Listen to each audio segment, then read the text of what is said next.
tenho que falar com o Miguel mesmo para ver onde é que andou o meu passado.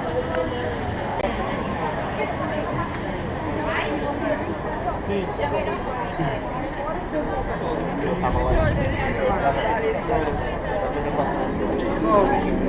Mesmo lado e esperar ao fundo.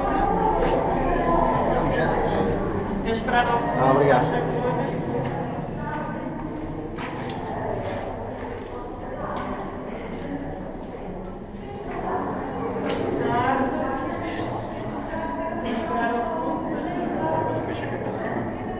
Hã? Vai chegar mais à frente.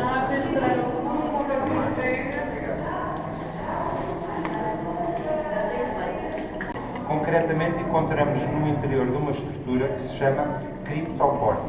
Cripto porque está escondida, está oculta, e pórtico porque consiste que se define nesta série de galerias abovedadas com diferentes alturas que estão dispostas paralela e perpendicularmente umas às outras, formando uma espécie de uma plataforma artificial sobre a qual os romanos edificaram uma série de edifícios. Edifícios esses dos quais não chegou até à data nenhuma evidência arqueológica que nos permita conhecer cabalmente quais eram os edifícios que estavam aqui em cima. E porquê esta construção nesta parte da cidade? Como sabem, esta parte da cidade é uma zona que, do ponto de vista dos subsolos, é muito instável e, portanto, é sempre muito complicado fazer construções aqui nesta zona.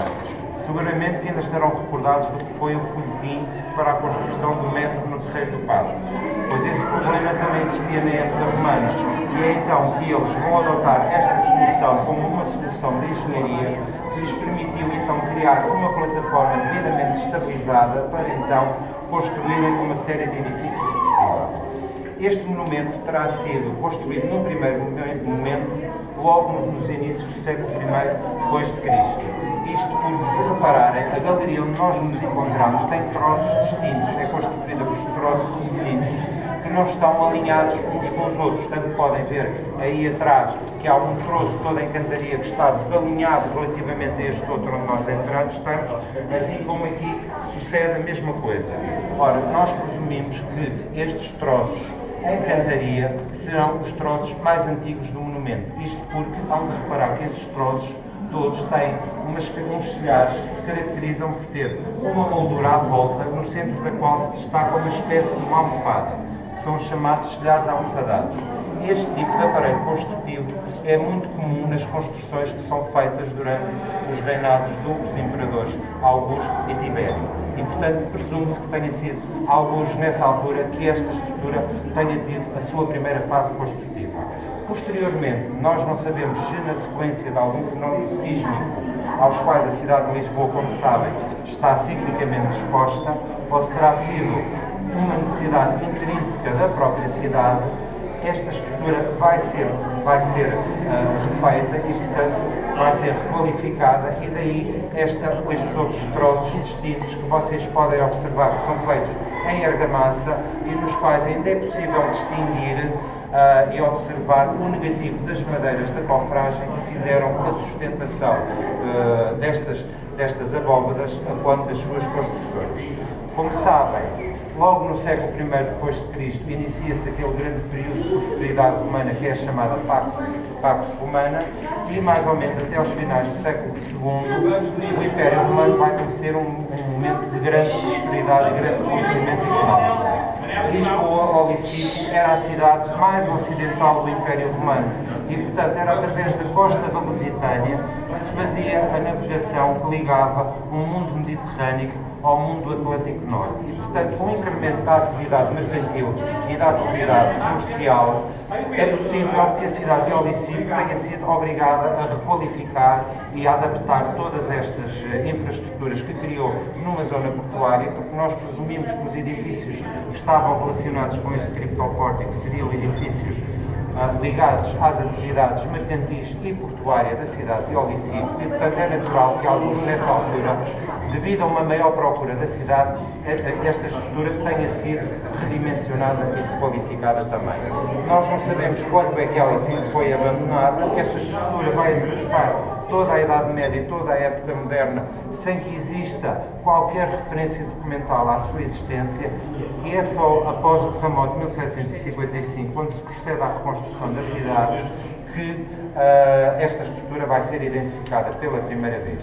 Nessa altura eles vão encontrar, identificar e vem uma estrutura que foi feita pelos romanos, vão observar que ela está muito ligada às águas e tem muitas águas associadas e ao mesmo tempo, durante a remoção dos entulhos e a limpeza da estrutura, vão encontrar uma inscrição dedicada ao deus Esculápio. E então, esses eruditos que vão fazer essa interpretação, que não têm os mesmos conhecimentos científicos que nós temos hoje em dia, vão interpretar como sendo as termas de Olicimo. Situação que nós hoje em dia sabemos que está errada. Quem já visitou Conímbriga ou visitou outras ruínas romanas e já visitou umas termas romanas, há de ver que o que está neste momento a observar não tem rigorosamente nada parecido com o que são umas termas romanas. Não há não há o hipocausto, não há tepidário, não há uma série de estruturas que essas sim definem o que são umas galerias romanas, o que são umas termas romanas. Já no século XIX, a Câmara Municipal de Lisboa, dada a existência desta estrutura e dada a quantidade de água que está associada a ela, vai mandar estancar e fechar esta infraestrutura, o criptopórtico, e convertê-lo numa espécie de uma grande cisterna, que são as chamadas conservas de água da Rua da Prata, e, portanto, fazer o abastecimento público às populações locais através destas águas que se acumulam cá dentro. E agora vamos passar para a Galeria das Nascentes e vão observar que existem uma série de orifícios que foram feitos no fecho das abóbadas, que era o local onde estavam instalados precisamente esses poços que faziam o abastecimento de água às populações locais. Contudo, já no final do século XIX, com o progresso científico e com o início de uma série de análises de caracterização bacteriológica, não é? Então já passámos à altura do Pasteur, é possível caracterizar bacteriologicamente estas águas e a Câmara vai mandar analisá-las e vão constatar que estas águas não são próprias para consumo. E então vão mandar selar todos estes poços e interditar o consumo destas águas. Eu pedi que não conseguissem. E podem observar também na parede, ir observando a marca de água que encontram, que é normalmente o nível a que a água estabiliza quando o monumento está fechado. Vamos chegar ao mesmo, por favor. Para ali, não é? Chegarem à frente.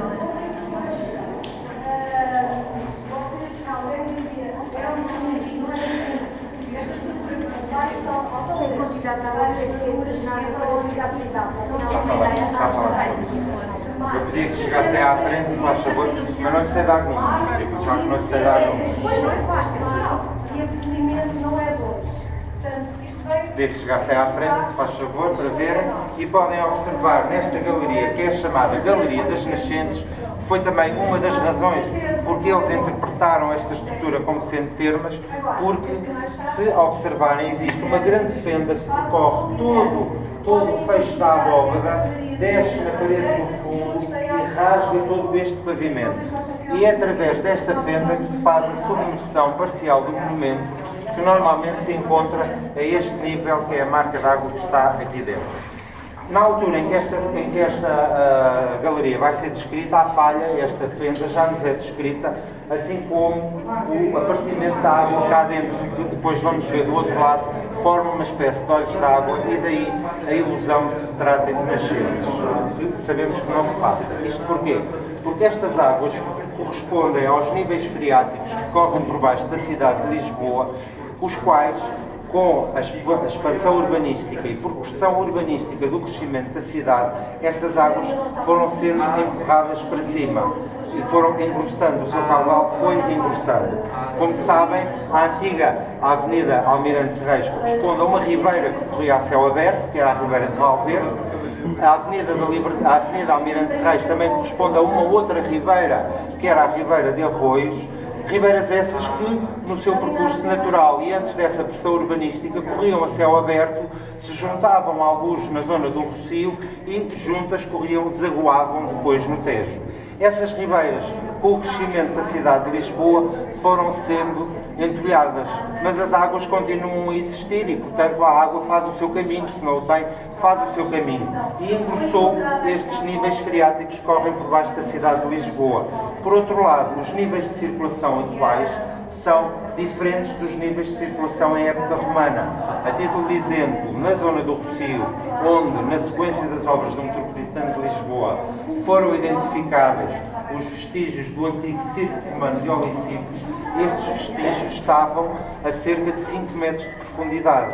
E, portanto, entre a Lisboa atual e a Lisboa romana, nós temos várias camadas, várias Lisboas sobrepostas.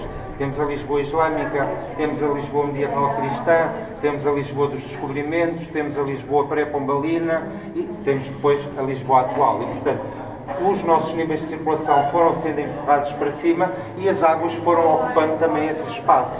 E elas, no seu percurso de montante para o Tejo, já de uma forma subterrânea, encontram este obstáculo no seu caminho e, obviamente, encontrando uma fenda como esta, e rompem através dessa fenda e fazem então a submersão parcial.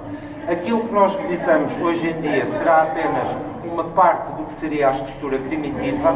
Nós não sabemos qual era a dimensão que ela teria inicialmente, nem nas várias fases construtivas que ela, entretanto, foi tendo. A única coisa que sabemos a esse nível é que, para aquele lado lá, considerando que já foram feitas escavações arqueológicas, designadamente no núcleo arqueológico do BCP, e, portanto, conhecemos a realidade arqueológica e a realidade do subsolo nesse sítio, sabemos que a estrutura não se desenvolve mais para norte. No entanto, não temos ainda informações arqueológicas que nos permitam dizer se ela ainda continuará mais em direção ao Tejo ou se continuará mais em direção à colina de São Francisco. No que respeita em direção à colina da Sé, sabemos que, e se as pessoas que têm, eu já vi que algumas pessoas têm um folheto, eu posso pedir se não se importa, neste folheto que depois podem pedir lá em cima, está uma planta marcada que foi feita em meados do século XIX, no reinado de Dona Maria II, quando foi rasgado o caneiro da Rua da Prata, e nessa altura esse caneiro corresponde a este risco que podem ver aqui. A construção deste caneiro vai inviabilizar o acesso a estas galerias que ainda foram observadas em meados do século XIX e que foram vistas. Mas com a construção deste caneiro deixou de haver acesso a essas galerias e, portanto, nós presumimos que elas ainda continuem por debaixo dos atuais edifícios que estão construídos do outro lado da Rua da Prata. Obrigado. E, portanto, esse é um dos limites neste momento daquilo que nós podemos visitar. Como sabem, a seguir ao terremoto de 1755, a opção técnica de construção dos edifícios é construí-los sob estacaria, a chamada estacaria pombalina. No entanto, neste sítio onde nós nos encontramos, como foi identificada esta estrutura, os edifícios pombalinos foram construídos diretamente em cima da estrutura. Ou seja, ao fim de 2000 anos, a estrutura, além de ser uma peça patrimonial da cidade, continua a ser ainda uma peça estrutural da própria cidade, uma vez que ela continua ainda em atividade. E os edifícios continuam a ser sustentados por ela. E, portanto, há que ter uma redobrada atenção em relação a esta estrutura. Nós não sabemos que ocupação é que a estrutura, como na época romana, teria o seu interior, porque eles, como eu vos disse, era uma estrutura que estava a seco, não era uma estrutura que tivesse com água como está neste momento. No entanto, por analogia com outras situações que acontecem noutros locais do Império Romano, designadamente noutros portos do Império Romano, é possível que alguns espaços, alguns pequenos compartimentos e alguns desses pequenos espaços que não têm depois continuidade como galerias, é possível que fossem utilizados para armazenamento de pequenas quantidades de produtos aos quais os mercadores que exerceriam as suas atividades aqui assim por cima facilmente poderiam mandar a um funcionário, a um escravo, vir buscar esses produtos para mostrar aos potenciais interessados com quem tivessem a negociar, até porque se presume que um dos edifícios que existiria cá por cima seria um fórum de mercadores, uma espécie de centro de negócios que os romanos têm vários em pontos comerciais importantes do Império Romano. E eu agora ia-vos pedir que saíssem desta galeria e entrassem por aquela outra galeria mais baixa para nos encontrarmos do outro lado de lá. Quem quiser molhar os pés ou tiver galochas e quiser passar por aqui, pode fazer batota e vir por aqui. Acho que os cavalitas não valem, pois não? Não.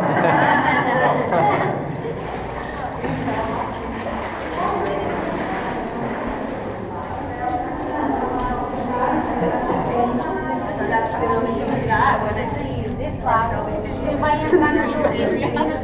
Brandinha, aqui. Esses estão a sair.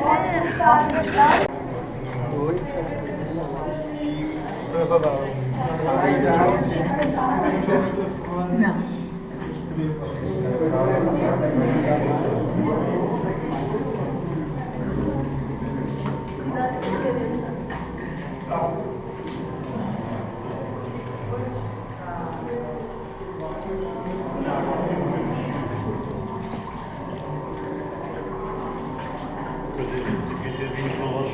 Podem ir encostando lá para trás, se faz favor, e podem também ir observando aqui as tais supostas nascentes que são descritas logo após o terremoto de 1755, cerca de 1801, 1780, 1781, quando o movimento é descrito. Podem entrar, se faz favor, ali para trás.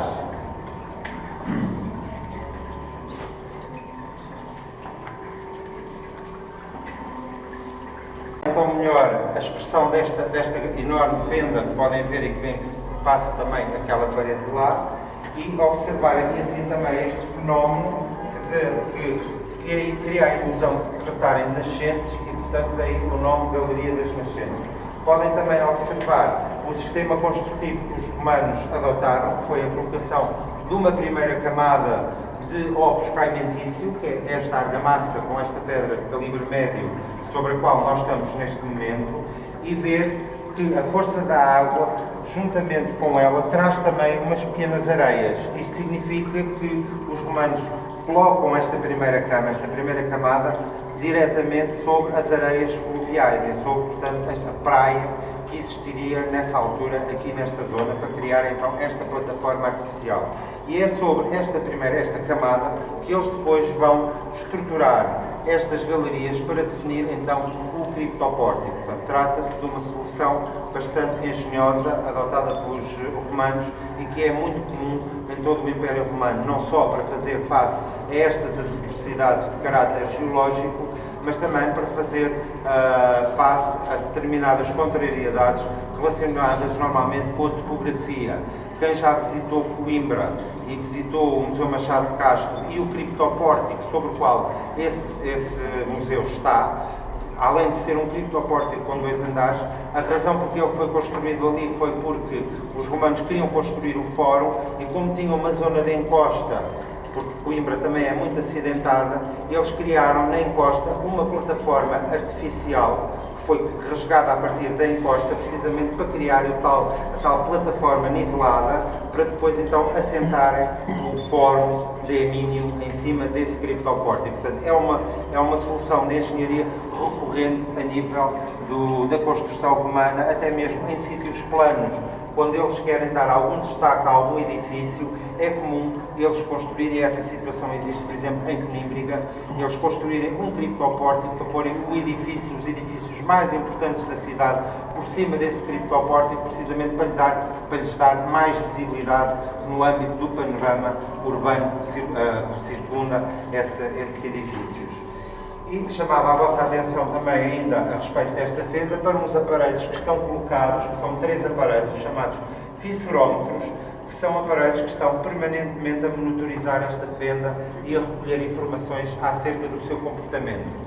Se repararam, quando desceram a escada, existe um pequeno quadro logo no primeiro patamar da escada de acesso, e é aí nesse quadro que está um aparelho que recolhe todas estas informações e onde de 3 em 3 meses é feita uma leitura. Nós já temos esse sistema de monitorização desde há cerca de 7 anos e as informações que temos retirado são animadoras. E, portanto, aquilo que nos dizem é que quando um fissurómetro registra uma pequena abertura, e estamos a falar em milésimas de centímetro, o outro fissurómetro faz exatamente o contrário, fecha. e assim sucessivamente. Portanto, o que dá a ideia que já existe uma dinâmica estrutural devidamente equilibrada que nos permite ter algumas garantias relativamente à segurança e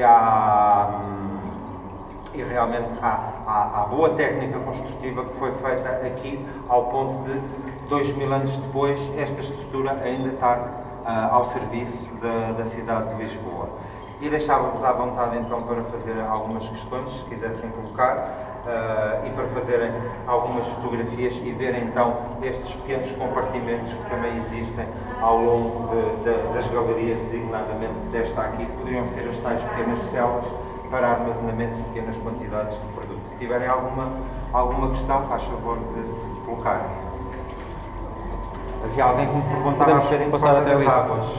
Sim, à vontade. Me estava a perguntar qualquer coisa sobre as águas. Tem que ser muita, porque era a quantidade. Não sei o que era bastante.